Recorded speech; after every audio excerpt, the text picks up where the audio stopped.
নমস্কার বন্ধুরা, আজ বানাবো আমি মুগ ডালের মালপোয়া।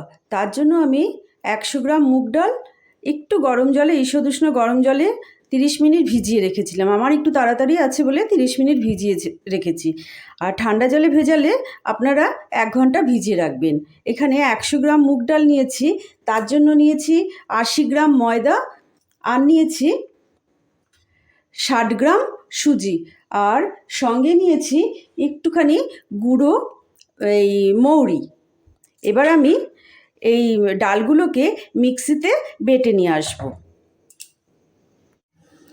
মুগ ডালটার কিন্তু সুন্দর একটা মিহি পেস্ট হয়ে গেছে, একদম খুব মিহি করে পেস্ট করতে হবে। তারপর আমি এর মধ্যে দেব সুজি, যেটা মেপে রেখেছিলাম আমি, সেই সুজিটা দেব। সুজিটা দিয়ে একটু খানিকক্ষণ পেস্ট করে নিলাম। তারপর আমি এর মধ্যে দেব ময়দা। ব্যাটারটা তৈরি হতে হতে ততক্ষণে আমরা গ্যাস জ্বালিয়ে আমরা একটা কড়াই বসিয়ে দিয়েছি। কড়াইয়ের মধ্যে আমি এটার মাপে 200 গ্রাম চিনি নিয়ে নিয়েছি, আর ঠিক এটার মাপেই আমি জল নেব। 200 গ্রাম চিনি আর 200 গ্রাম জল, এটার মধ্যে একটা হালকা চিটচিটে রস তৈরি করব। একতার বা দুই তারের কোনো রস হবে না, সামান্য চিটচিটে যাতে হয়। চিনিটা মেল্ট হয়ে গেলে পরেই রসটা চিটচিটে হয়ে যাবে। আমার রসটা টকবগিয়ে এসে গেছে। আমি 2টো এলাচ থেতো করে এর মধ্যে দিয়ে দিলাম, যাতে খুব সুন্দর একটা গন্ধ বের হয়। আমাদের রসটা প্রায় তৈরি হয়ে গেছে। আমি হাই ফ্লেম করে রসটাকে তৈরি করলাম। দেখুন, একতার বা দুতারের কোনো রস হয়নি, এরকম একটা চিপচিপে রস হয়েছে। এই যে এরকম একটা রস হয়েছে। এবার আমরা এটাকে নামিয়ে নেব। নামিয়ে ঢাকনা দিয়ে ঢেকে রাখবো। এবার আমি গ্যাসের আগুন বন্ধ করে দিলাম।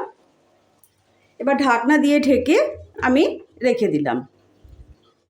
এদিকে আমাদের ব্যাটারটাও খুব সুন্দর ফুলে গেছে। আমার কিন্তু আর জল দিতে হয়নি, ঠিক এই রকম হবে। এবার গ্যাসে আমি কড়াই চাপিয়ে দিয়েছি। এবার আমি তেল দিয়ে দেব।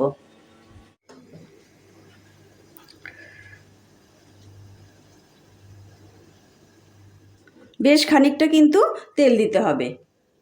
আমাদের তেলটা মনে হয় গরম হয়ে গেছে। খুব একটা বেশি গরমে দিলে জিনিসটা পুড়ে যেতে পারে। এবার আমি ছোট ছোট করে এটা দেব। যতগুলো প্যানে ধরবে ততটাই দেবেন।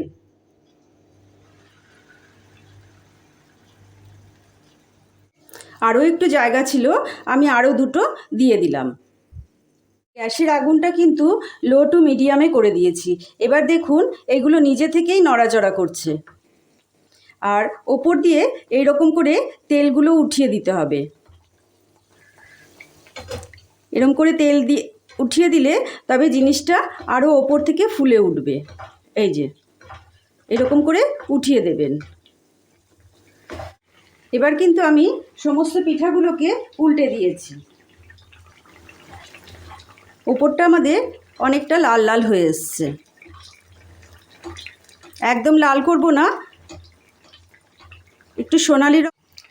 দেখুন, একদম বিস্কুটের মতো হয়ে গেছে। এবার আমরা এটাকে নামিয়ে ফেলব। এগুলো আপনারা রসে না ভিজিয়ে শুকনোও খেতে পারবেন। এবার তেলটা ঝরিয়ে আমি এরকম করে নামিয়ে নিলাম। দেখুন, আমার পিঠাগুলো কি সুন্দর হয়েছে, মনে হচ্ছে যেন বিস্কুটের মতন, একদম নরম তুলতুলে হয়েছে। এখনও খেতে পারবেন। এখন আমি এটাকে রসে দিয়ে দেব। আমার শিরাটা একটু গরম আছে, তার মধ্যেই আমি এগুলোকে এখন ছেড়ে দেব গরম অবস্থাতেই।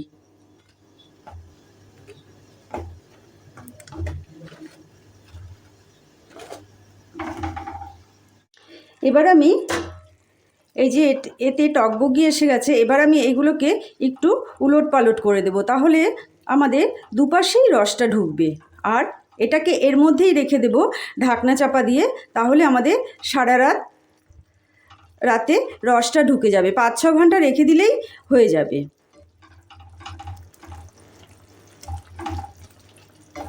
এরকম করে সবগুলো উলট পালট করে দেব। 5 মিনিটের মতন আমরা এইরকম ঢাকনা চাপা দিয়ে রাখবো। আশা করি আজকের এই রেসিপিটি ভালো লাগলে অবশ্যই একটা লাইক করবেন, কমেন্ট করে জানাবেন কেমন লাগলো। আত্মীয় পরিজন বন্ধুদের সাথে শেয়ার করার অনুরোধ রইল।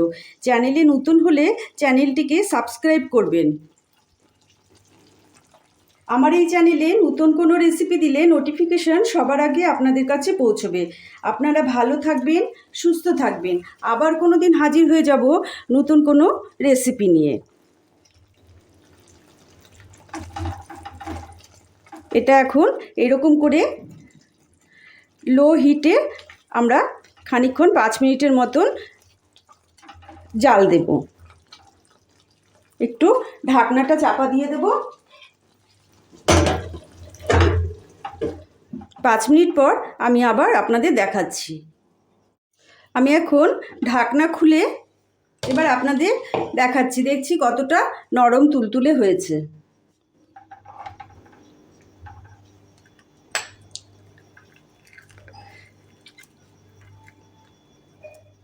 একদম রসে ভরা, একদম এই যে এই রকম খুব সুন্দর হয়েছে।